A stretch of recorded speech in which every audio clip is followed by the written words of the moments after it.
పవిత్రాత్మ స్వరూపులకు ప్రియాత్మ బంధువులారా, ఆధ్యాత్మికముగా మనం ఆ తత్వాన్ని తెలుసుకోవడానికి వివిధమైన ధర్మాలను మనం చెప్పుకుంటూ ఉన్నాం.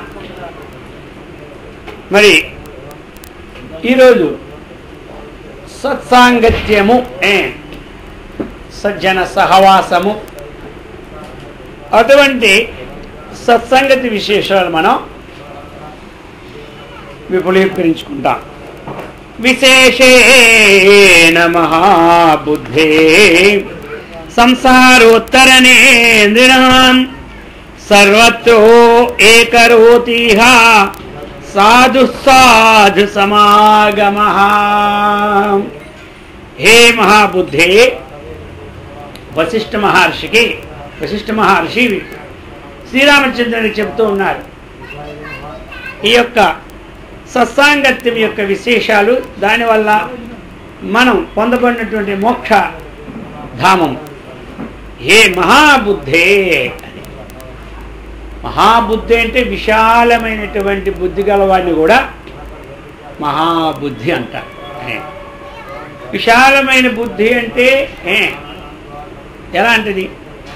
సముద్రం దగ్గరికి వెళ్ళాం, అది ఎంత విశేషంగా చక్కగా ఉంటుందో, విశాలమైన ఆ విధమైన విశాలమైన భావన ఉన్నటువంటి వారిని, ఆ విశాల భావన అన్నటువంటిది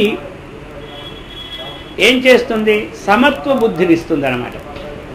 విశాల భావన సమత్వ బుద్ధిని, సంకుచిత బుద్ధిని ఎప్పుడు కూడా ఇవ్వనివ్వదు. అటువంటి మహామతిని, విశాల సమత్వ భావన ఉన్నవారు ఏం చెప్పారు? సమత్వం యోగ ఉచ్యతే. యోగం ఏమిటి అంటే, మనం యోగంలో కూర్చున్నటువంటి వానికి ఏ స్థితి కలుగుతుందో ఆ విశాల బుద్ధి ఉన్నవారికి కూడా అదే స్థితి కలుగుతుంది. వారికి ఆ సంకుచితమైనటువంటి ఆలోచన లేకుండా దాని మీద అనాలోచనే ఉంటుంది. విశాలమైన ఆలోచన అంతఃకరణ శుద్ధికి హేతు అది. అందుచేత మహాబుద్ధి, మహాన్ బుద్ధే యసి సహా మహాబుద్ధేహే. గొప్పదైనటువంటి ఆత్మతత్వాన్ని అందుకుని బుద్ధి ఎవరికైతే ఉన్నదో వారు కూడా మహాబుద్ధే. విశాల దృష్టి కలవారు, ఆత్మతత్వాన్ని అందుకున్నటువంటి యోగ్యత అంతఃకరణం ఉన్నవారందరూ కూడా మహాబుద్ధే. అటువంటి బుద్ధి గలవారు. విశేషేణ సంసారోత్తరణేంద్రుణాం. సంసారం నుండి ఉత్తరణం, ఉత్తంటే పైకి లేవడం, తరణం అంటే త్రూ ప్లవన. ఎలాగైతే మనం సముద్రాన్ని దాటడానికి ప్లవం అంటే నౌక, ఆ నౌక సహాయంతో సముద్రాన్ని ఎలాగైతే దాటుతూ ఉన్నామో అలాగనే ఈ సంసారాన్ని ఉత్తరణం తరించడానికి నృణాం నరులకు విశేషేణ గొప్పదైనటువంటి విషయాన్ని చెబుతున్నారు. సర్వత్ర ఏకరోతిహ, ఈ సమస్తము కూడా ఏకరోతి అన్నటువంటిది ఆ సమత్వ భావన దృష్టి ఉన్నటువంటి సాధు సమాగమః. ఏమిటయా అంత గొప్పది? సాధు సమాగమః. సాధు సమాగమః. సాధు సమాగమం అంటే సజ్జన సాంగత్యం.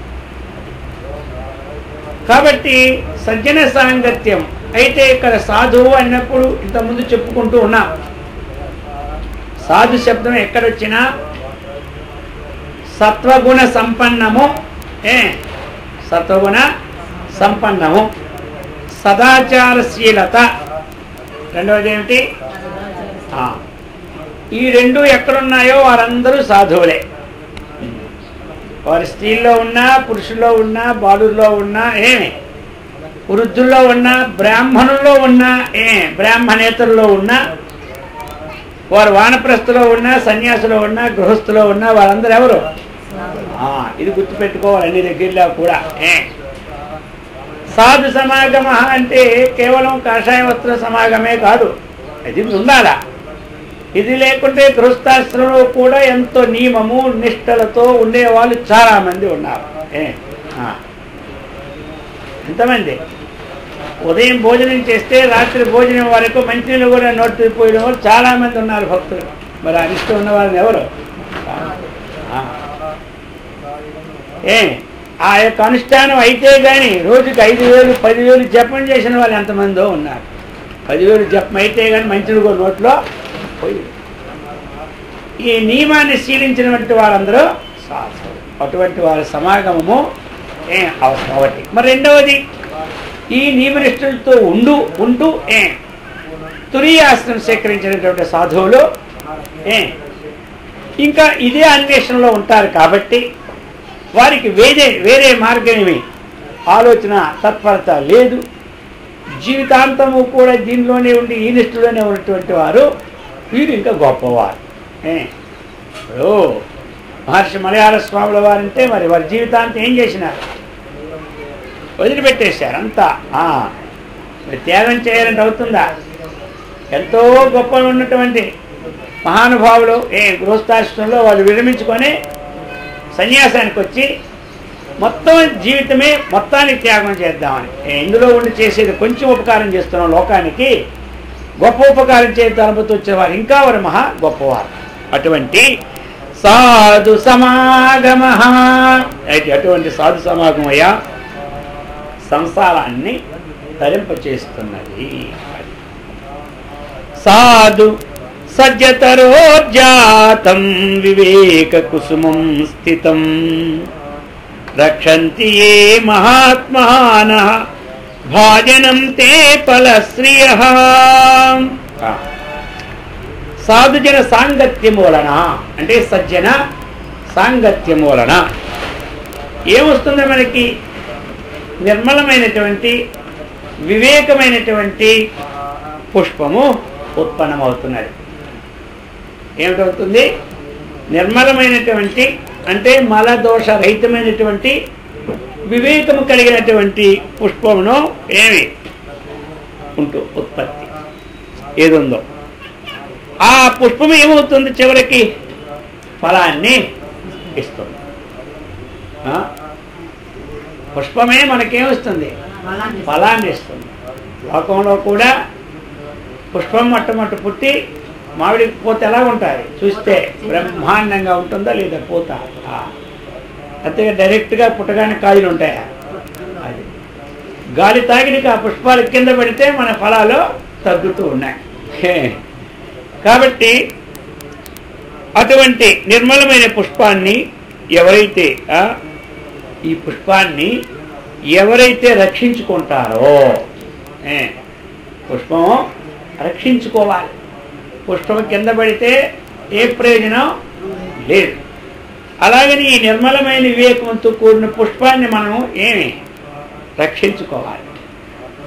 అటువంటిది మనం వారి ద్వారా సంపాదించుకొని రక్షించుకుంటే ఏమి లాభం? ఈ పుష్పము ఆ యొక్క మోక్షమును పొందడానికి ప్రయోజనము అవుతున్నది. అందుచేత మనం ఈ సాధు సజ్జన సమాగము అన్నటువంటిది ఇప్పుడు విడిచి పెట్టకూడదు.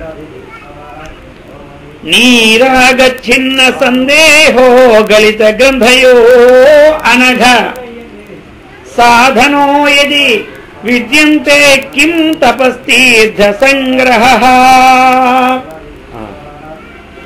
చెప్తున్నారు నీరాగ చిన్న సందేహ గళిత గ్రంథయ, మూడు విశేషణాలు. ఇందులో మనకి ఇటువంటి సాంగత్యం ద్వారా లభించినటువంటి పుష్పము ద్వారా మనకు సంపాదించింది ఏమిటి? నీరాగ, రాగరహితం. ఒకటి రాగరహితం అవుతుంది. రాగరహితం అంటే ఏంటి? ఆసక్తి లేకుండా ఉండడం. ఆసక్తి అంటే కుటుంబ వ్యవహారములేంది ఆసక్తి లేకుండా ఉండడం ఇక్కడ అర్థమో కాదు. అనవసర విషయములు ఏందో ఆసక్తి, అధికమైనటువంటి శబ్దాది విషయములు ఏందో ఆసక్తి లేకుండా ఉండడం. ఈ విషయం అతి సర్వత్రా బుద్ధి అతి సర్వత్ర వర్జయే. అందుచేత నీరాగ. ఇప్పుడు మనకి మానవునికి పతనం చేసేవి ఏమిటి? కామ క్రోధ లోభ మోహ మదమాత్సర్యం. ఈ ఆరింటి దిందు మన ఆసక్తి ఉన్నదనుకోండి, ఏమవుతున్నాం? పతితులైపోతున్నాం. మరి ఈ ఆరింటి ఎందుకు కూడా ఆసక్తి లేకుండా ఉండాలి అంటే ఏముండాలి? సజ్జన సాంగత్యము. ఆ సజ్జన సాంగత్యంలోనే మనకు ఆసక్తి అన్నటువంటిది నివారణ అవుతుంటాయి. అందుచేత నీరాగ. ఇంకా రెండవది ఏమిటి? చిన్న సందేహ. సంశయములన్నీ నష్టం కావాలి. మనకి సంశయాలు అనేక వస్తుంటాయి. అవన్నీ ఏం కావాలి? నష్టం కావాలి. ఎందుకు నష్టం కావాలి? వాటిని మనకు నష్టం కాకపోతే అవి మనకు నష్టం కల్పిస్తాయి. సంశయాలను మనము నివారణ చేసుకోకపోతే అవి ఏం చేస్తాయి? మనకే నష్టం కలిగిస్తాయి. అయితే మన నష్టం కలిగించే ప్రమాణం ఏమిటి? సంశయాత్మ. భగవద్గీత ఏం చెప్పింది?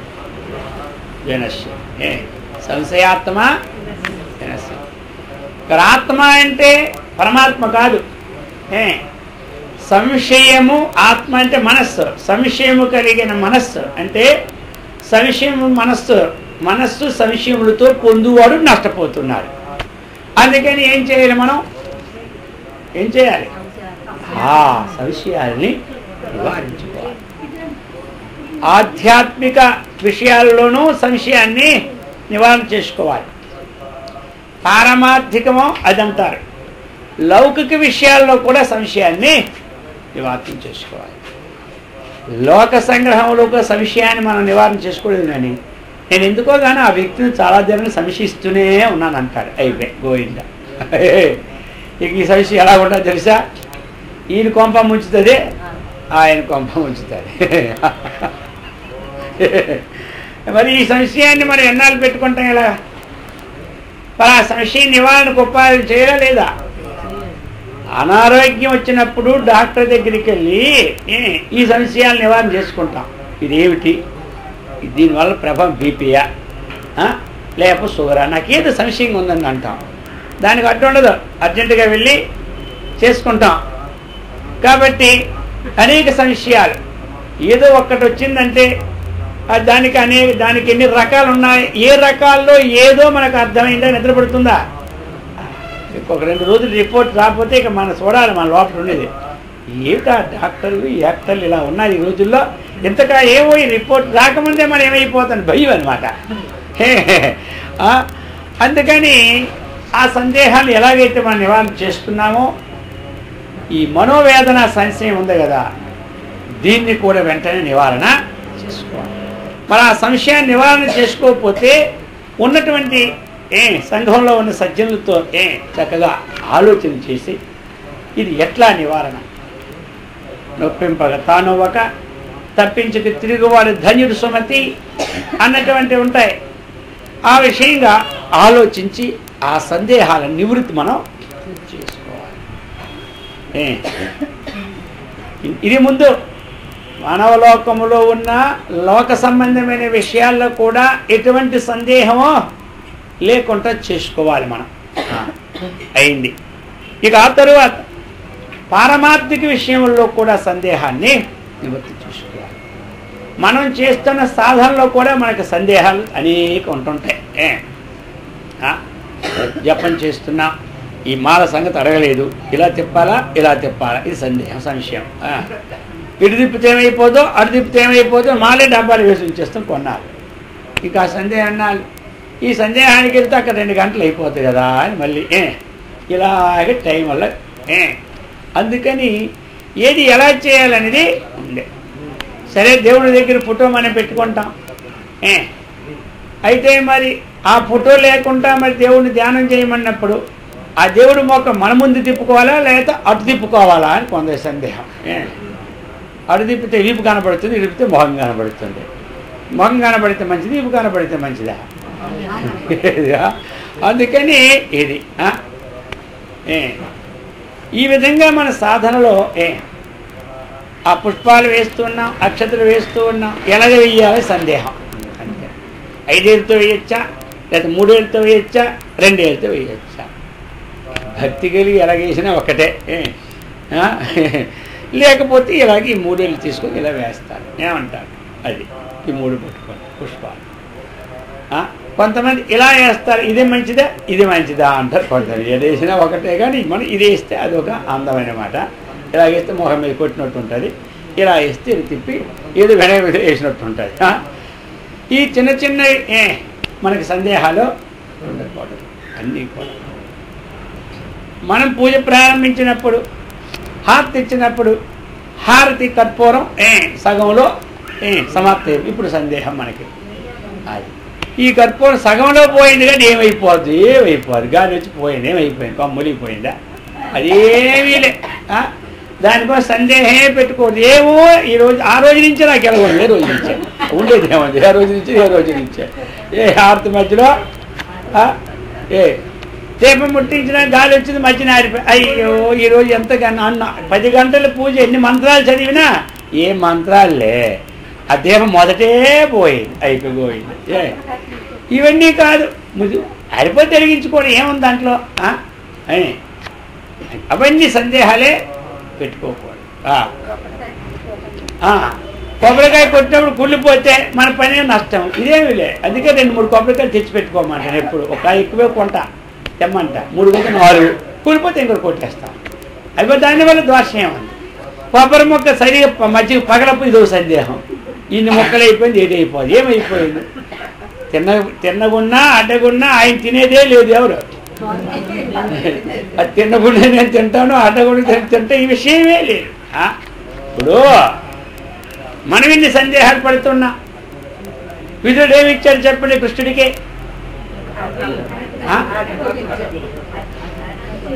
విధుడు అటుకుడా, ఆయన అటుకులు లేవు. అరటిపండు తోలు ఇచ్చినాడు, చూసినాడు, తొక్కలు ఇచ్చినాడు. సందేహం లేకుండా ఆయన ఏమి ఇచ్చినాడు? తొక్కలు ఇచ్చాడు. ఈ సందేహంతో ఇచ్చిన మొక్కల్ని ఊసేసినాడు ఆయన. ఎవరు అది సందేహం లేకుండా పెట్టే తొక్కల్ని మొత్తం తినేసినాడు. 2 డజన్లు తొక్కలు తిన్నాడు. ఎవరు ఎందుకు ఇచ్చినాడు? ఆయన సందేహమే లేదు. తొక్క ఇచ్చినప్పుడు సందేహం ఉందా? అది సందేహమే లేదు. మన్నాడు అప్పుడు తొక్కలన్నీ నోట్లు పెట్టేసి ఇప్పుడు సందేహపడుతుంది. అయ్యో కొంప ఏది ములిపోయేది అన్నాడు. రాక మా ఇంటికి వచ్చి తొక్కలు మీ నోట్లో పెట్టాను, ఈ సందేహం నాకు చాలా కష్టంగా, అయితే రేపు మాత్రం వస్తున్నాను అని చెప్పేశాడు. ఓన్లీ ఈ పాపం రేపు తీర్చుకుంటానని చెప్పి రేపు పండ్లు పెట్టాడు మన్నాడు. అయితే ఈలోగా ఏం చేసేది తెలుసు ఆయన, మళ్ళీ రేపు మర్చిపోయి ఎక్కడ తొక్కలు పెట్టేస్తానని పండు వలవడం, తొక్క ఎడవ చేతిలో పెట్టడం, ఈ పక్క చూడడం, పెట్టారా లేదా, పెట్టారు తొక్క, పండు ఇలా తీసి ఇలా ఒక 2 డజన్ల అభ్యాసం చేసుకున్నాడు. ఎప్పుడు ట్రైనింగ్ అంటారు కదా, ట్రైనింగ్ లాగా ముందులేమో 2 గంటల అభ్యాసం. మర్నాడు ఆయన కూర్చుని హుషారుగా ఉన్నాడు. ఎవరు? విధుడు. నిన్ననేమో హుషారు లేడు. కృష్ణుడు అనుకుని ఏంటి ఇంత హుషారు కొన్నాడు ఈరోజు, పరమ మంచి హుషారు అనుకున్నాడు. సరే ఈవేళ ఏం చేస్తున్నాడు? కూర్చున్నాడు ధైర్యంగా, తొక్క తీసి ఆ తొక్క ఇలా పెట్టి మళ్ళీ చూసుకుంటాడు, తొక్క ఉందా లేదా, తొక్క ఉంది. పండు ఇలా పెడుతున్నాడు. ఒక మొక్క నోట్లు కొరికి తుప్పు నూసేసాడు. ఎవరు? ఏవయ్యా ఈవేళ సందేహం, ఈవేళ సందేహంతో పెట్టినాడు. తొక్క పండ, నేను తొక్క పెడుతున్నా, పండు పెడుతున్నా. ఇదేంటి ఇలా తొక్కలు పెడితే మెల్లగా తినేసినావో, పండు పెడితే విషయం ఇది ఏమిటయ్యా, ఇది ఏమిటి లక్షణం అన్నారు. ఏమి లక్షణం లేదు, నిన్న నీవు తొక్క మీద లేదు నీ దృష్టి, అంతా నా మీదే ఉంది. ఈవేళ దేని మీద దృష్టి? నీకు నా మీద దృష్టి లేదు. తొక్క మీద తొక్క ఉందా, పండు ఉందా, ఇంత దూరం నీ దృష్టిలో దాని మీద పెట్టావా, నా మీద పెట్టావా? నీకు భగవద్ దృష్టి లేదు, ఏం పెడితే ఏమి లాభమా? అందుకని కూర్చాను. అయ్యో రామ, నిన్న అది అయిపోయింది, ఇది అయిపోయింది, ఏమి నా కర్మ కాదు, ఏ కర్మ కాలేదు, అందుకని నువ్వు ఏం కాలిపోయింది ఇప్పుడు. అందుకని మనకి సందేహమే ఉండకూడదు. ఆ సందేహం లేదంటే రేపు తొక్కలు పెట్టండి అన్నీ. ఆయన పెట్టే సరిపోయింది, మనం పెడితే తొక్కలు మనకి ఆయన తొక్క అది తట్టాలే. మాకు ప్రకృతి వైద్యం ఒక ఆయన ఉన్నాడు. ఆయన తొక్కదీసే పండ్లు తినకూడదంట. ఏం తొక్కదీసి తింటే ఏమిటి? ఆ కొంతమంది యాపిల్ మీద ఇలా చెక్కి తింటారు కదా, నేను పళ్ళు కొరకడం కష్టం అన్నమాట, పంటికి వ్యాయామం ఎక్కడ అయిపోద్దు అని. అది తీసి ఆయన అంటాడు తొక్కదీసి మనం తింటే అది మన తొక్క తీసేస్తుంది అన్నాడు లోపల. ఏమిటి సమస్య ఏంటి? అది ఆ లోపల తోలు తీస్తుంది అండి. అది తొక్కతో తింటే మంచిదట అది.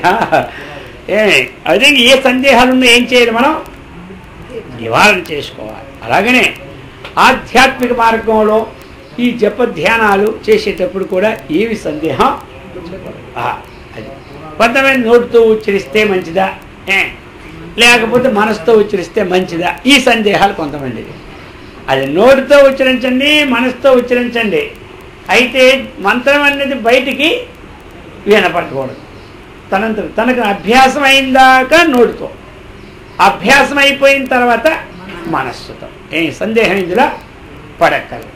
అయితే మనం అది గోపనీయ మంత్రం కాబట్టి దాన్ని తెలిసిందైనా బయటకు ఉచ్చరించుకుంటూ అలా ఉండాలి. అంతేగాని అది ఏంటి బయటికి ఈ మంత్రం అని చెప్పకూడదు. అంతే.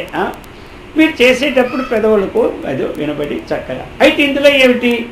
నోటితో ఉచ్చరించిన దానికన్నా పెదవులతో ఉచ్చరిస్తే 10 అంతులు లాభం, 100 అంతులు. పెదవులతో ఉచ్చరించిన దానికన్నా ఇంకా మనసుతో ఇంకా 100 రెట్లు ఎక్కువ లాభం. అది అనమాట. అందరూ లాభాన్ని చూస్తారు కానీ నష్టాన్ని ఎవరు చూస్తారు చెప్పండి? లాభం కోసం అభ్యాసం చేస్తాం క్రమంగా. అందుచేత సందేహాలన్నీ నివృత్తి చేసుకోవాలి. ఏది ఉండకూడదు. సందేహం ఉందా వెంటనే తెలుసుకోండి. సజ్జనులు మహాత్ములు అందరూ పక్కపక్కన ఎంతమందో ఉంటారు. మనం తెలుసుకునేవాడు గొప్పవాడు. అటువంటి వాడు ఒక తక్కువలో ఉన్నా మనం ఏం వెళ్ళాలి? వాళ్ళ దగ్గరికి వెళ్ళి తెలుసుకోవాలి. గొప్ప ఇక్కడ తక్కువ వద్దు, తెలుసుకుంటే అది మన గొప్పతనం. అప్పుడు గొప్పవాళ్ళు మనం అవుతాం. ఇతరుల దగ్గర మనం తెలుసుకోవాలి. వాళ్ళకి వాళ్ళ స్థితి ఏమిటి, మనం వెళ్ళి వాళ్ళే నేర్చుకోవడమా అని కొంతమందికి ఉంటుంది గొడవ. ఇవి ఉండకూడదు. ఎక్కడ ఇప్పుడు అక్కడెక్కడ చెప్తూనే ఉంటారు అధ్యాపకులు. వాళ్ళు ఎక్కడ ఉండే ఎవరు తెలుసు, అంత నేర్చుకోండి మనం వెళ్ళి. అది నీరాగచ్చిన సందేహ గలిత గ్రంథయో అనగా. ఇవన్నీ చేసుకుంటే ఏమి లాభం? మనకి రాగరహితమైంది, సందేహరహితమైంది.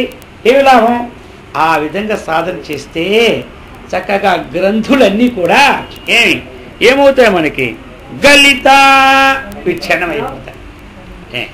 మనకు అనేక జన్మల నుంచి గ్రంథులు అనేక వాసన ఉన్నది కదా. ఒక్కొక్క వాసన ఒక గ్రంథిగా ఉంటారు. ఒక్కొక్క వాసన ఒక గ్రంథి. గ్రంథి అంటే ఏంటి తెలుసు కదా? ముడి. గ్రంథి అంటే ఏమిటి? ఒక ముడి వేస్తాయి తాడు గట్టిగా, బియ్యం బస్తాపై కట్టి దాన్ని మూర కొట్టి కట్టి గట్టిగా ముడి. అలాంటి ముళ్ళు గ్రంథులు అంటారు. ఇవి గ్రంథులన్నీ ఎన్నో ఉంటుంటాయి. ఒకటా రెండా తెల్లవారు లేచి మనకి ఒక్కొక్క రోజుకే 10 గ్రంథులు 20 గ్రంథులు పడుతూనే ఉంటాయి. అది నెలకు లెక్కెట్టుకుంటే 600-700 అవుతాయి. సంవత్సరానికి కొన్ని 100 గ్రంథులు పడుతుంటాయి. ఆ గ్రంథులన్నీ మనకి ఏమి చేస్తాయి? ఈ సందేహ నివారణమైనటువంటి బుద్ధితో, రాగము లేని బుద్ధితో ఈ యొక్క విచారణ సాధు సమాగము దగ్గర నుండి విచారణ చేస్తూ ఉంటుంటే తద్వారా మనకు వచ్చినటువంటి ఏమిటి? ఆ గ్రంథులన్నీ కూడా చక్కగా విచ్ఛిన్నమవుతాయి. భిద్యతే హృదయ గ్రంథి ఛిద్యంతే సర్వ సంశయాః క్షీయంతే చాస్య కర్మాణి తస్మిన్ దృష్టే పరావరే చెప్తున్నారు. భిద్యతే హృదయ గ్రంథి. ఎప్పుడైతే సజ్జనుల ద్వారా తెలుసుకోదగిన విషయాన్ని సందేహరహితముగా, లోక విషయాసక్తి రహితముగా తెలుసుకుంటున్నామో తస్మిన్ దృష్టే పరావరే. తస్మిన్ ఆ యొక్క ముఖ్యమైన ధ్యేయ వస్తువుని మనం చూస్తూ ఉంటుండగా భిద్యతే హృదయ గ్రంథి. ఆ హృదయంలో ఉన్నటువంటి అజ్ఞానము చేత ఈ గ్రంథులన్నీ ఎలా పడతాయి? అజ్ఞానము చేత పడిన గ్రంథులన్నీ కూడా ఏమవుతాయి? విడిపడిపోతాయి. భిద్యతే హృదయ గ్రంథి. ఎప్పుడైతే అనాత్మ ఆత్మావరణమునందు అనాత్మ బుద్ధి ఉన్నటువంటి గ్రంథులు ఉన్నాయో ఈ గ్రంథులన్నీ ఇంకోలా పోవడానికి అవకాశమే లేదు. గ్రంథి వినాలంటే కేవలము సజ్జన సాంగత్యమైనటువంటి విచారణ ద్వారానే గ్రంథి వీడుతూ ఉన్నది, ఇంకో దానిగా వీడ. కాబట్టి అటువంటి గ్రంథులు విద్యతే హృదయ గ్రంథి, ఎప్పుడైతే గ్రంథి వీడిందో ఛిద్యంతే సర్వ సంశయా, ఇంక సంశయాలేమి ఉండవు. సంశయాలన్నీ క్షీయంతే చాస్య కర్మాణి, ఇక ఈ కర్మలు ఉన్నాయి కదా, ఏవైతే అంతకుముందు ఏ కర్మలు ఉన్నాయో ఆ కర్మలన్నీ ఇప్పుడు ఏమైపోతున్నాయానికి నష్టమైపోతుంటే ఆ కర్మల వల్ల ఇంతకుముందు వచ్చిన ఫలము కానీ ఆ కర్మ చేయకపోతే వచ్చిన నష్టము కానీ ఈ స్థితి ఉన్నవాడికి లేవు. ఈ స్థితి ఉన్నవాడికి చేయదగిన కర్తవ్య కర్మ చేయకపోతే ఏమొస్తుంది? ప్రతివాయ దోషం వస్తుంది, పాపం. ఆ పాపం ఇతనికి వచ్చేది లేదు. చేస్తే ఏదో ఒక ఫలం వచ్చి ఆ ఫలానికి బద్ధులవుతాం మనం. అది పుణ్యఫలం అయితే పుణ్యబద్ధులు, పాప ఫలం అయితే పాపబద్ధులు. ఆ ఫలద్వయము కూడా ఈయనకి లేదు. క్షీయంతే అస్య కర్మాణి, సమస్త కర్మలంటే ఆ కర్మల యొక్క ఫలములన్నీ కూడా నిక్షయమైపోతుంది. అందుచేత మరి క్షయమైతే ఏమి లాభం? ఆ శుద్ధ బుద్ధముక్త స్వభావం అనేది తెలుస్తుంది అన్నమాట. నీరాగ రాగరహితం, సందేహగలిత, ఆ సందేహ నివారణ, చిన్న సంశయం, గ్రంథి త్యాగం, సాధనో యది విద్యంతే కిం తపస్తీర్థ సంగ్రహ. దీని యొక్క సాధన ఏదైతే ఉన్నదో ఆ సాధనా పరుడికి ఒకవేళ తీర్థయాత్రలు వెళ్ళడానికి అవకాశం లేకపోయినా, నేను వెళ్ళలేదు అన్నట్టు చింత కూడా ఆయనకే లేదు. ఏ తీర్థయాత్రలకు వెళ్ళి నేను ఇప్పుడు ఏమిటి అందరం మరి తీర్థయాత్రలకు వెళ్ళాలంటే ఏముండాలి? డబ్బులుంటే లాభమేముంది? డబ్బులు కోట్ల మంది వెళ్ళగలుగుతున్నారా? కాబట్టి మనకి ఏమిటండి? బలం ఉండాలి, శరీరంలో బలం ఉండాలి, రోగం లేకుండా ఉండాలి, అటువంటి ప్రేమ ఉండాలి. సరే ఇప్పుడు మనకు బలం లేదో, శరీరం నిండా ఏదో ఒకటి అనారోగ్యం, ఇప్పుడు వెళ్ళలేదని చింత లేదు, ఇవి రావాలి.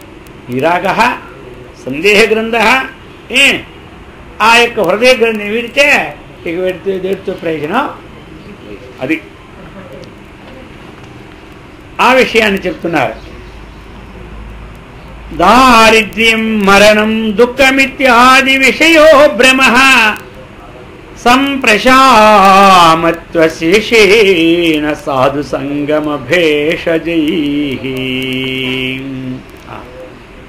ఒకటి దారిద్ర్యం.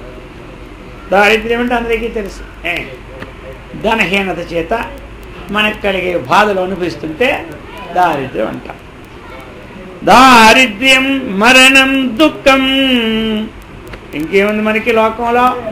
ఈ మూడే. ఒకటి దరిద్రం, రెండవ దుఃఖము, మూడోది మరణం. మరి ఇత్యాది విషయములతో కూడిన ఈ భ్రమ, ఇదంతా ఏమిటి? భ్రమ. నేను దరిద్రుని అనుకోవడం భ్రమ, నేను ధనవంతుని అనుకోవడం ఇంకో భ్రమ.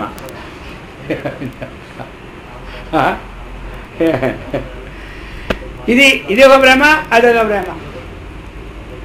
ధనహీనచ్చే దరిద్రుని అనుకుంటాడు, ధనం కలిగితే ధనవంతుని అనుకుంటాడు. ఏదైనా శరీర పోషణ మాత్రం తప్పదు. ఇప్పుడు అయితే ఆ భోజనంలో తేడా ఇంతే కానీ ఇద్దరు ఏదో ఒకటి. పశుపక్షులు తినడం లేదా? అవి కూడా తింటూనే ఉంటుంది. వాటి ఆహారం వాటికి, వీటి ఆహారం వీటికి. ఆవు గడ్డి తింటూ ఉంది, పక్షులేవో గింజలు మేస్తూ ఉన్నాయి. కావున అవన్నీ ఆహారము అది ఉంటూనే ఉంటాయి. అందుకే మనకి పద్యాల్లో ఏమి లక్షాధికారి నల్లవన మన్నమే కాని మెరుగు బంగారంబు మృంగబోడు విత్తమార్జన చేసి విర్రవీగుటగాని కూడబెట్టిన సొమ్ము కొడువబోడు. అందుచేత ఇవన్నీ కూడా ఒక భ్రమ. ఈ భ్రమ అనే రోగమే. దీన్ని ఏమన్నారు?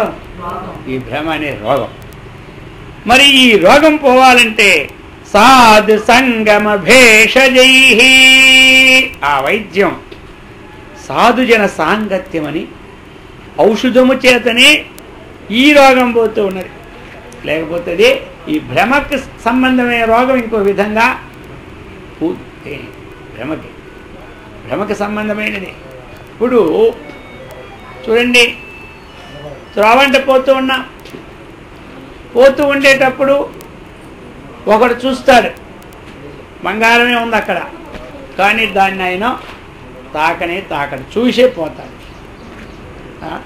ఇంకొకటి చూస్తాడు, అప్పుడు అటు ఇటు చూస్తాడు, వెనకతలు వస్తున్నారు లేదు, ఇంటికి వెనక చూసినప్పుడు సగం మాట ఇవ్వాలి కదా, ఎక్కడైనా లెక్క అనమాట. బయట వస్తే ఇద్దరు చూస్తే ఏం చేయాలి? ఇద్దరు చూస్తే సగం వాట. చిన్నప్పుడు దగ్గర ఉన్నప్పుడు 500 రూపాయల కాయ దగ్గరికి వచ్చింది. వచ్చేసరికి అక్కడ ఇద్దరున్నారు. ఆ 500 రూపాయలు సరిగా వచ్చి ఇక్కడ పడింది. వాళ్ళిద్దరు అన్నారు మన ముగ్గురికి వాటాలు అన్నారు. ఇది ముందు ఇది ఎవడదో అడిగి తర్వాత వాటాలు వేయమన్నా. ఇక అక్కడ వాడు అడిగితే ఎవరు కాదన్నారు. అయితే ఇప్పుడు పంచండి అన్న. ఎందుకు అంటే అది అన్నమాట. ఇప్పుడు వస్తువు దొరికింది, ఒకడేం చేశాడు దాని ఎందుకు దృష్టే లేదు. ఈ కూడా చూసి తోటి చూసినాడు. చూడు ఎందుకది భయం. ఒకవేళ ఎవడైనా చూసి నేను కొంతమందికి ఏమిటంటే నాది వస్తువు అపహరించాను అంటారేమో ఒక భయం. ఇంకోటి వెనకతాన్ని చూస్తే వాడికి వాట ఇవ్వకుంటే ఉంటే వాడు ఏం చేస్తుంది వెడి భయం. నేను కూడా తీసుకున్నాను. మొదటి వాడికి భయం లేదా, ఆ భ్రమ లేదు. వాడు ఎందుకు ఇది పరసత్తు మనకి పనికిరాదు అనుకున్నాడు. పరసత్తు మనకు పనికిరాదు. ఇప్పుడు పరసత్తునందు మనం ఏ భ్రమ అది ఉండడం వల్ల ఏది భ్రమది ఏమి అదే దాన్నే ఏమంటారు అంతకు పూర్వం వీడికి నడుస్తుంది కాలం, అది దొరకకపోయిన కాలం నడుస్తూనే ఉంటారు. మధ్యలో దానివల్ల కలిగినటువంటి ఆ అనర్థ హేతు గురి కాకుండా చూసుకుంటారు మహాత్ములు. అది ఇప్పుడు ఇంతకుముందు మీకు ఒక విషయం చెప్పన్నా, ఇద్దరు భార్యాభర్తలు పోతూ ఉంటుంటే యాత్రకి భర్త గారు ముందు వెళ్తున్నారు, భార్య గారు వెనకెళ్తున్నారు. అక్కడ మంచి డైమండ్స్ తెలుసు కదా, డైమండ్ అంటే ఏమిటంటారు? వజ్రాలతో తయారు చేసినటువంటి బ్రహ్మాండమైనటువంటి గోల్స్ హారం. ఆ హారం కనబడింది ఎవరికి? భర్త గారు. ఆయన కొంచెం ముందు వెళ్తుండే, ఆ అమ్మగారు మెల్లగా నడుస్తున్నారు. ఇద్దరు ఇల్లు కాశీకి వెళ్ళిపోతున్నారు యాత్రకి. ఆ హారం చూసినాడు. వెంటనే ఆయన ఏంటంటే దాని మీద ఇసుక కప్పినాడు. ఎవరు? తీలే ఇసుక కప్పేసింది. ఎందుకంటే ఆయన దృష్టి మనం ఇల్లు వదిలేసాము, అన్ని ఆశలు వదిలేసుకున్నాము, యాత్ర పోయి ఏదో ఎక్కడో దగ్గర హాయిగా ఉందాం అనుకున్నాము. అది చూసి మా ఆవిడ గారికి ఎక్కడ దృష్టి పడుతుందో మళ్ళీ, ఎందుకంటే అమ్మగారికి ఆడాలంటే ఇష్టం కదా, అందుకని అది చూసి ఎక్కడ దృష్టి పడుతుందో అని ఈయన ఇసుక కప్పినాడు. ఆవిడ చూసింది. అయ్యగారులకు తెలియదు అమ్మగారుని శక్తి. భగవంతుడు ఏం చెప్పినాడు? ఆయన చెప్పినాడు 7 రెట్లు ఎక్కువ శక్తి అని. శ్రీర్వాక్ చ నారీనాం స్మృతిర్మేధా ధృతిక్షమా అన్నాడు. 7 వంతులో ప్రభావాలు ఉన్నాయి. ఇవి గుర్తించరు కదా అయ్యగారులో. అయితే ఏమైపోయింది వెంటనే ఇక అమ్మగారు ఏంటి కప్పుతున్నారని అడిగింది. ఏమీ లేదు, మాయ కదా భ్రమ, ఇన్ని వదిలిపెట్టినా మళ్ళీ ఏది కనబడినా నీ దృష్టి పడతాదని నేను కప్పినాను అన్నాడు. ఆయన గొప్ప. ఆవిడ అంటే ఇప్పుడు అది వజ్రము, ఇది బంగారము, ఇది మట్టి అని బుద్ధి ఉంటే ఇంటి నుంచి ఎందుకు వదిలేళ్ళారు? పద వెనక్కి అంది ఆవిడ. ఇప్పుడు ఎవరి బుద్ధి తీవ్రంగా ఉంది? ఇది నీకు ఇంక వజ్రమనే భ్రాంతి పోలేదే, కళ్ళు మూసుకొని పోకుండా. ఇది వజ్రము, ఇది మట్టి, దాని మీద మట్టి కనపడితే కనపడదు మట్టి ఉంది నీకు. భగవంతుడు చెప్పిన భగవద్గీత పట్టినట్టే లేదు. సమలోష్టాస్మకాంచన అని ఏం చెప్పినాడు? సమలోష్టాస్మకాంచన. అశ్మ రాయి, లోష్ట మట్టి పిల్ల, కాంచనం బంగారం. ఈ మూడింటి సమాన బుద్ధి చూడమంటే నీవు ఇంకా మట్టిని ఎలా చూస్తే బంగారం చూసే బుద్ధే రాలేదు. ఇంక మన యాత్రకెళ్ళి ఏం చేస్తాం? ఇంక అక్కడ నుండి ఏం చేస్తాం? ఇంక తపస్సు ఏం చేస్తాం మనం? ఏమిటా పోయింది మళ్ళీ నేను గెప్పితే నా మీద వచ్చాడు కేసువా? చేసి ఇంకా జీవితంలో ఇలాంటి బుద్ధి నేను ఉంచుకున్నాను అనుకున్నాడు. ఇది కనబడి నాకెందుకు గొడవ? అది విషయాలు ఇప్పుడు ఒకరికొకరు ఇద్దరికి కనబడిందా? ఆయనేమో తప్పించుకే కప్పిళ్ళినాడు ఈవిడి కోసం. ఈవిడంటుంది ఇంకెందుకు నీకు ఆ బుద్ధే పోలేదు, 10 కనుక పద అంటుంది. అది పోయిందని బయలుదేరదామంట. ఇదంతా ఏమిటి? వస్తువు అంతా ప్రేమ. అందుచేత సంప్రశామత్యశేషేన సాధు సంగమ భేషజైః సంతోషం పరమోలాభః సత్సంగ పరమాగతి విచారః పరమం జ్ఞానం శమో హి పరమం సుఖం. సత్సాంగత్యమే మానవునికి పరమగతి. సజ్జన సాంగత్యం అన్నటువంటిది చాలా విశేషం. ఒకరోజు నారద మహర్షి చూసినాడు, వైకుంఠం వెళ్తుంటాడు రోజు. ఆయనకి ఏదో ఒక ఆలోచన వస్తూనే ఉంటుంది. ఊరుకోడు. ఈవేళ ఏం చెప్పి అడుగుదామా విష్ణుమూర్తికి? ఖాళీగా ఉన్నవాడిని, ధ్యానంలో ఉన్నవాడిని కూడా ఉన్నవాడు ఎవడు ఏదో కెలుగుతుంటాడు. ఆ రోజు ఏదో ఆలోచన వచ్చింది. ఏదో అంటారు కదా, సాధూనాం దర్శనం పుణ్యం స్పర్శనం పాపనాశనం సంభాషణం కోటి తీర్థం వందనం మోక్షదాయకం అంటుంటారు. ఏమిటి సజ్జనుల వల్ల మహత్యం ఏమిటయ్యా? నాకేం అర్థం కావలేదు. ప్రాక్టికల్గా ఏదైనా ఒక మాట చెప్పన్నారు.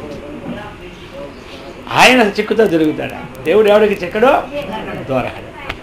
ఇక ఆయన అన్నాడు ప్రాక్టికల్గా చెప్పాలి అడిగే కాబట్టి, ఇదిగో నీవు ఈరోజు వెళ్తున్నావా? పలాని దగ్గరికి వెళ్తున్నాయి కదా శ్రీనగర్. ఆ శ్రీనగర్ పక్కని ఒక పెంట మీద ఒక పురుగు ఉన్నది. ఆ పురుగు దగ్గర ఆ పురుగు పచ్చగా ఉంటుంది, పసుపచ్చగా. ఆ పురుగుకెళ్ళి అడుగన్న. ఏమయ్యా వైకుంఠంలో నువ్వు సాక్షాత్ విష్ణుమూర్తి అయితే ఏ పురుగులకి వెళ్ళి ఆడమంటే ఇదేనా పని? పొమ్మల్ని పొగ పెట్టడం కదా ఇది. ఈ పొగ కాదు రండి, ఇది ఎజ్జి పొగ ఎంత పిలిచినా మంచిదే ఒంటికి. ఈ పొగ అనుకుంటారేమన్నా. కాబట్టి అన్నావు, అడిగావు, చెప్పాను. వెళ్ళాడు. వెళ్ళి ఓ పురుగు గారు, సాధు సజ్జనులతో స్నేహం చేస్తే ఏమి లాభమో చెప్పవలేను అన్నాడు. అది వెంటనే చచ్చింది. ఈయన మాట వినడం రామ రామ నా ముందులే చచ్చింది ఇది. మర్నాడు వెళ్ళాడు. అయ్యా నిన్ను అడగమన్నావు కదా, ఆ పురుగు అడిగే వెంటనే చచ్చింది, ఇదే చెప్పడమో అన్నాడు. కాదు, నువ్వు ఈరోజు వెళ్ళి ఒక చెట్టు మీద ఆ పక్కన కొంచెం దూరం ఒక చెట్టు ఉంది, ఆ చెట్టు మీద రామ చిలుకుంటే దాన్ని అడగమన్నాడు. వెంటనే రామచిలుక దగ్గరికి వెళ్ళి సాధువులతో స్నేహం చేస్తే ఏమి లాభమో ఏం ఫలమో చెప్పమంది. ఈయన మాటనే ఆ చెట్టు మీద కింద పడి తెచ్చింది. అది ఇదేమిటో ఇదేమిటో అంతా సాధు సజ్జనంతో ఇదే లాభమేమో అనుకుంటాడు ఆయన లాస్ట్కి. సరే అక్కడి నుంచి మళ్ళీ వెళ్ళాడు. వెళ్ళిన తర్వాత ఒక ఆవు ఈయంతూ ఉంది. ఈయన కానీ ఆ కింద బండి అంటే అడగమన్నాడు. ఏదో అప్పటికే ఇవి ఈ మాయలు. నేను ఒక్కరోజు నాకు మతి బాధ్యత ఎవరో నారదుడు. నేను హాయిగా ఊరుకుంటే గొడవ లేకపోను కదా. ఇప్పుడు వదిలితే ఇంత ఇంకో బాధ, వదలకపోతే ఇంకో బాధ. ఇది నాకు లేనిపోయిన డ్యూటీ నేనే కల్పించుకోను అనుకున్నాడు ఎవరో. సరే ఏది జరిగినా పని మాత్రం మానకూడదని వెళ్ళారు. వెళ్ళిన తర్వాత ఈయనటువంటి ఆ పెయిని అడిగేసరికల్లా ఆ దూడని అది వెంటనే చచ్చింది. ఇక మరి ఎందుకు దీంతో మర్నాడు వెళ్ళినప్పుడు ఊరుకోవడం మంచిది కానీ ఇంకా అడిగితే మంచిది కాదు. అయినా లాస్ట్ ఒక్క ఫైనల్ ఈ దెబ్బకు అటు ఇటు తేలిపోవాలనుకొని అడిగాను. అయ్యా మహారాజు చక్రవర్తి రాజ్యానికి, ఈ రాజ్యానికి ఆ చక్రవర్తికి ఎల్లుండి మధ్యాహ్నం 5:20 కొడుకు పుడుతున్నాడు. ఆయన పుట్టగానే నువ్వు వెళ్ళాలన్నాడు. సరిపోయింది, ఎంతవరకు పశువులు పక్షులు కాబట్టి నా ప్రాణం దక్కింది. ఇదే విషయంగానే అయిందే నా ప్రాణం అయిపోతుంది. నీకు నమస్కారం నీ వైకుంఠానికి నమస్కారం, ఈ విషయం విడిచిపెడతానులే అనేసాడు. ఎవరు? నా మాట మీద నమ్మకం ఉండే ఇంత చేస్తే ఇంత అయింది, ఇంత అయింది అన్నాడు. అయితే ఇప్పుడు ఏంటి మీద అంటే, ఈ ఒక్క మాట నమ్ము, నీకేం హాని జరగదు పో అన్నాడు. నాకు లేకపోయినా ఆయన కానీ వాళ్ళు ఏడుస్తూ ఉంటుంది నా పైన. వాళ్ళకి కాదు నీకు ఆ మాట అన్నాం. మీ మాట నీ నోటి నుంచి మా మాట వచ్చిందంటే ఇంకా ఇంతవరకు వాళ్ళకి కాదు ఏమి నీకు కాదు హాని కాదన్న భగవంతుడు అయిన మాట తిరిగి ఉందా? సరే, ఆ నమ్మకంతో పోతున్నాను. ఏమైనా అయిందా తర్వాత సంగతి చూస్తానన్నాడు. మళ్ళీ మొత్తం అన్ని లోకాలకి నేర్పుతాడు. ఆ విష్ణుమూర్తి మాటలు నమ్మారు, ఒక్క మాట కాదంటాడు. ఆయన చిన్న బాధే. ఈయన బ్రహ్మలోకం పడి విష్ణులోకం ఈశ్వరుడి దగ్గర ఆయన మాట ఈయన చెబుతుంటాడు. వెంటనే వెళ్ళాడు. రాజుగారు మహా సంతోషించారు. ఆహా, నారద మహర్షి శాస్త్రాల్లో చదువుతున్నాం కానీ మీలాంటి మహాత్ములు ఈ విధంగా అబ్బాయి ప్రసవించిన సమయంలో రావడం ఎంత అదృష్టమని ఇంక వెంటనే కాళ్ళు చేతులు కడిగే సేవలకే నారదుడికి అనుమానమే. ఏమో ఇంత సన్మానం చేసిన తర్వాత ఏమైపోతానో. అయినా అన్నీ కడిగి చక్కగా పూలమాల వేసేసి ఇంకా ఏమి రాజు తలుచుకుంటూ అడిగామా? రత్నాలకే ఆయన తలుచుకుని రాళ్ళ దెబ్బలకు కూడా కరువు. కాబట్టి వెంటనే పుట్టాడు. పుట్టగానే వెళ్ళాడు. సాధువులు దర్శనం చేసుకుంటే ఏమి లాభం అనేసరికి వాడేమైపోయినాడంటే ఓ దేవత అయిపోయినాడు. ఏమైపోయినాడు? దేవలోకం గంధర్వుడు ప్రాంచి దేవత అయిపోయి తేజో విరాజమానం అయిపోయినాడు అనమాట.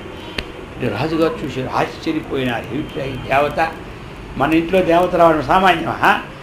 అప్పుడు అడిగారు, అయ్యా నువ్వు మొట్టమొదటి వచ్చావు కదా, నేనే పురుగుగా ఉన్నా, తమ దర్శనం చేత రామచిలుకైనాను.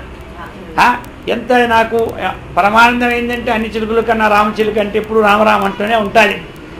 ఆ తరువాత మళ్ళీ అడిగా వచ్చి దర్శనం ఇచ్చినావా? అప్పటికి నేను ఆ పవిత్రమైనటువంటి ఆవుని గోమాతను అందరూ పూజ చేస్తూనే ఉంటుంటారు రోజును. ఈ గోవుని పూజ చేద్దాం అనుకుంటున్నాం, ఏదో రోజు పెడతాం అందరికీ. చక్కగా ఈ చాతుర్మాసంలో గో పూజ కూడా పెట్టాలి. ఏదో శుక్రవారం నిర్ణయించి శ్రావణ మాసం వచ్చినా పెడదాం గోపూజలా. అయితే ఇది ఇప్పుడు అందరికీ సందేహం, గో పూజ చేస్తే గోవులు ఎక్కడా స్వామికి గోపూజ? ఎంతమంది దానాలు ఇస్తూనే అంటున్నారు కానీ ఎక్కడ పెడదామా అని ఆలోచనలో ఉంది. అందుకు అందరికి ఏదో గోవు ఇక్కడ చూద్దాం పక్కనే. కాబట్టి ఈ విధంగా ఇక ఆ పవిత్రమైనటువంటి అందరూ నిత్యము పూజలు చేసి ఏదైతే ఆ మూత్రాన్ని కూడా నోట్లో పుచ్చుకుంటారు, ఆ మూత్రం ఇంట్లో చల్లుకుంటారు, ఆ మూత్రం శిరస్సు మీద చల్లుకుంటారు, ఆ పేరంతా బ్రహ్మాన్ని పావనం చేసేవాడు పవిత్రమైన జన్మ వచ్చేసింది మీ యొక్క దర్శించారు. ఇప్పుడు ఏమైపోయింది తెలుసా? నరాణాంచ నరాధిపం, మానవుల్లో రాజు నేనని చెప్పినాడు. ఎవరు? భగవంతుడు. అటువంటి రాజాదిరాజు చక్రవర్తి గర్భవంశంలో మీ దర్శనం చేత అది తలదిరిగిపోతుంది. అబ్బా ఏమిటి మొదటల్లా ఏమో అనుకున్నాను నేను. మళ్ళీ ఇప్పుడు వచ్చి అడిగారా? ఇక నరత్వం వదిలిపోయి ఏమైంది? దేవత్వాన్ని పొందిపోయి ఇంకేం కావాలా? ఇక ఇంకొకసారి దర్శనం ఇస్తే ఇక మోక్షానికే పోతానన్నాడు. అందుచేత ఇప్పుడు అనుకున్న నారదుడు ఎంత ఉందో ఇదే ప్రాక్టికల్గా చూపెట్టాడు. నారాయణ ఏమని చచ్చాయి అనుకున్నాను కానీ నేను ఇప్పుడు ఆయన ఎంత సంతోషం పడుతుండో అర్థం కావడం లేదు అని ఇక అప్పుడు వచ్చి మానవలోకానికి ఇచ్చినాడు. అందుచేత సచిన సాంగత్యం అన్నటువంటిది ఎప్పుడూ కూడా ఏమవుతుంది? సకల శ్రేయోదాయకాన్ని మనకి ఇస్తుందన్నమాట. అందుచేత మనం అందరం ఎప్పుడూ కూడా ఆ సజ్జన సాంగత్యం, దీని ద్వారా ఏం చేయాలి? ఆ సత్సాంగత్యాన్ని పెంచుకోవాలి. సత్సంగత్వే నిస్సంగత్వం, నిస్సంగత్వే నిర్మోహత్వం, నిర్మోహత్వే నిశ్చలతత్వం, నిశ్చలతత్వే జీవన్ముక్తి. భజ గోవిందం భజ గోవిందం, గోవిందం భజ మూఢమతే. భజ గోవిందం భజ గోవిందం,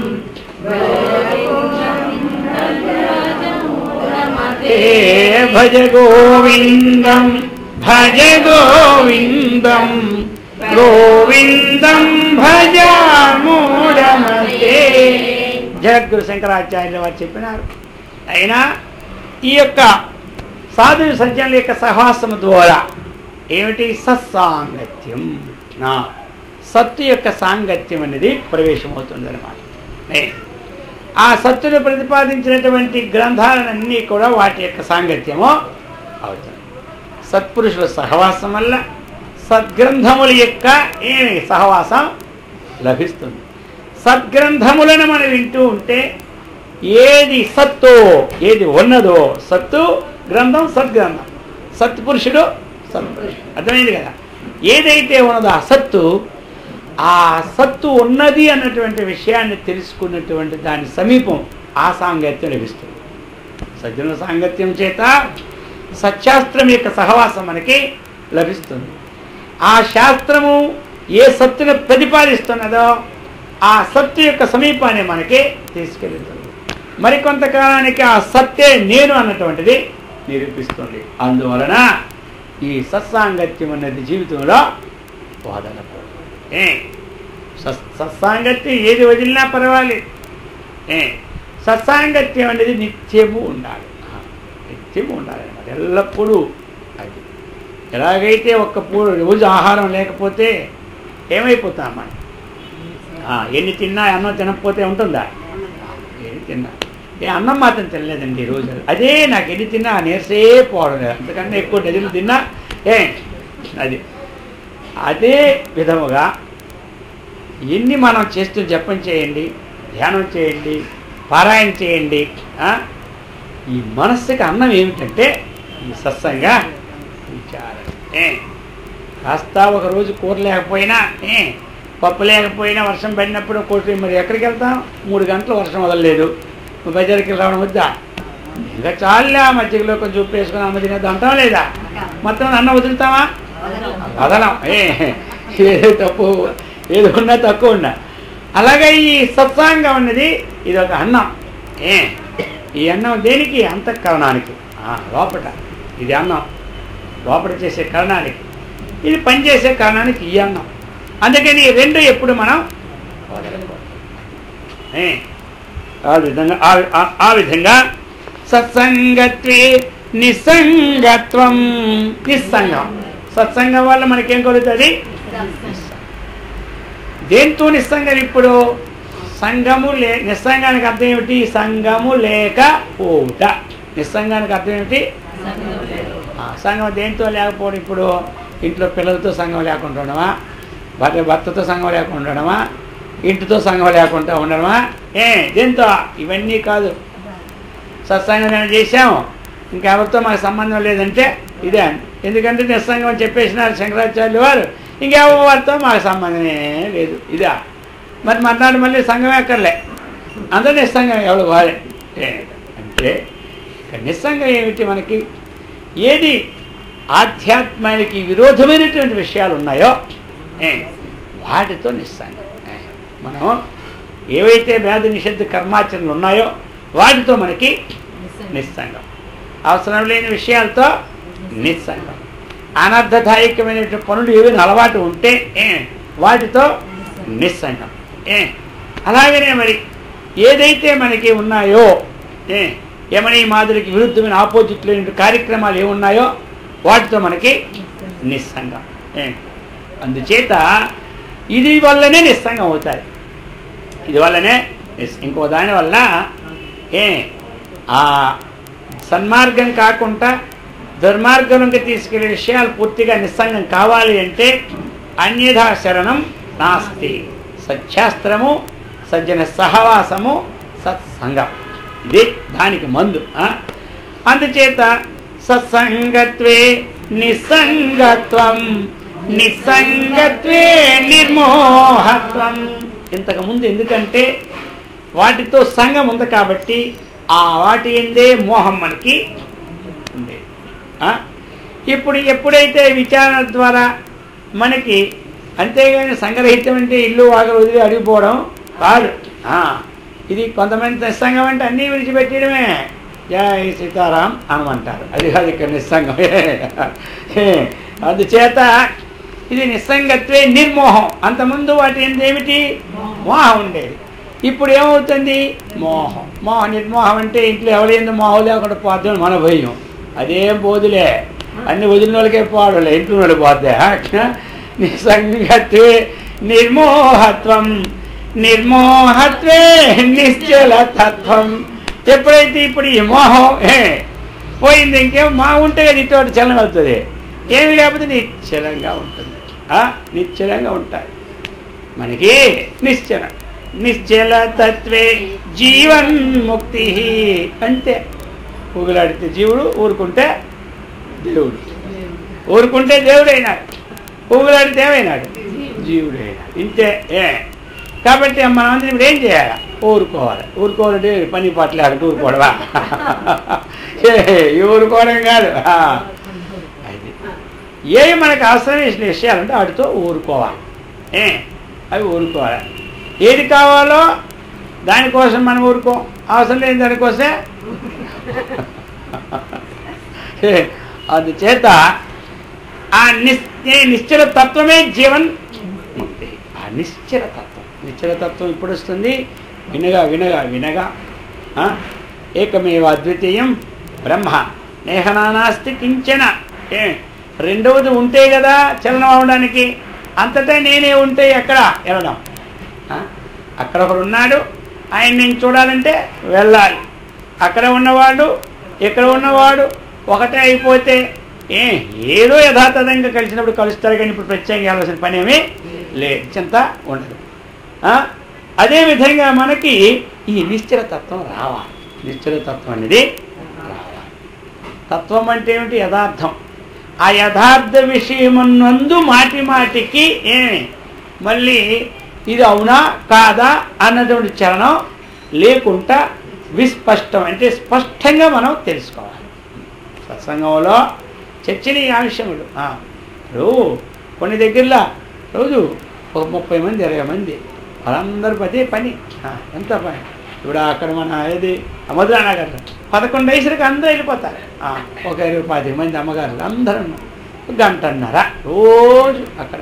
అలాగే మరి ఏ పనులు ఎన్ని ఉంటాయి? పనులు లేకుంటే ఎవరు ఉంటారు చెప్పండి? మనం పనులు ఎప్పుడూ కూడా తగ్గించుకుందామంటే తగ్గే రకం కావు, పెరుగుతూనే ఉంటుంటాయి.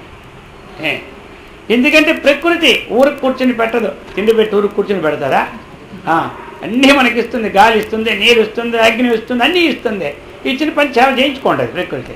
ఇది మన తెలిస్తే కదా అయ్యో మాకు పనిలే తేడాలే. అది మన చేతి ఇంత అరగ తీసుకుంటుంది. కొంచెం వదిలిపెట్టి మనది ఈ సంగతి ఏదో చూసుకొని ఉంటుందా? అది ఇంకా సంతోషం. అబ్బా ఖాళీ లేకుంటే ఎప్పుడు మాకు చేసినా నాకు ఎప్పుడు ఒంటికి అలిపే ఉండదు అంటారు కొంతమంది. ఏది పనులు చేస్తుంటే ఆయాస అంటుంటారు లేదా? చూసారా అందులోని సామర్థ్యం ఎంత ఉందో? ఆ పనులోని సామర్థ్యం భగవద్గీత శక్తి. అందుకని పనులు చేయండి. పనులు వద్దాను లేదు ఎవరు కూడా. పనులు చేయకపోతేనే డాక్టర్ దగ్గరికి వెళ్ళవలసి వస్తాయి. పనులు చేస్తే డాక్టర్ మా ఇంటికి రావాల్సి వస్తాయి. అందుచేత పనులన్నీ ఉంటుండాలి. అది ఎన్ని పనులున్నా ఎక్కడికక్కడ దగ్గర దూరం ఉన్న రోజు రావాలంటే అవుతారా? ఓ 2 మైళ్ళలో ఉన్నవాళ్ళు వాళ్ళు అక్కడే ఉండాలి. అక్కడే నలుగురు చూస్తుండాలి. ఎందుకు అంటే ఇది చెప్తున్నారు. అందుచేత మనకి జీవన్ముక్తి కలగాలి అంటే ఏముండాలి? సత్సంగం ఉండాలి, సద్గ్రంథ పఠనం ఉండాలి, సజ్జన సహవాసం. ఈ విధంగా సంతోష పరమో లోభ సత్సంగ పరమాగతి విచార పరమం జ్ఞానం శ్రీమోహి పరమం సుఖం. సత్సాంగత్యమే పరమగతి అన్నటువంటి విషయాన్ని చక్కగా మనకు చెప్పి ఉన్నారు. సత్సంగ మహిమ అనేటువంటి అద్భుతమైనటువంటి మహిమ. ఒక 10 సంవత్సరాలు తపస్సు చేసిన ఫలం ఒక కాటాలు వేస్తే ఎంతో, 1 గంట మనం సత్సంగం చేసినటువంటిది ఒక పక్కన వేస్తే ఇదే బరువు, కానీ అదే తేలిక. ఈ ప్రకారంగా ఈ కథలు మీరు వినే ఉన్నారు ఇంతకుముందు. అందుచేత అందరూ కూడా సత్కర్మనిష్ఠులమై భగవద్భక్తులమై ఆత్మజ్ఞాన సంపన్నులమై బ్రహ్మానందంతో విరాజిల్లినట్లు ఆ గురుదేవుడు శ్రీకృష్ణ పరమాత్మ అందరికిచ్చి సదా రక్షించుగాక. ఓం సహనా భవతు సహనౌ భునక్తు సహ వీర్యం కరవావహై तेजस्विनावधीतमस्तु मा विद्विषावहै। ॐ शान्ति शान्ति शान्तिः। हरिः ॐ तत्सत्।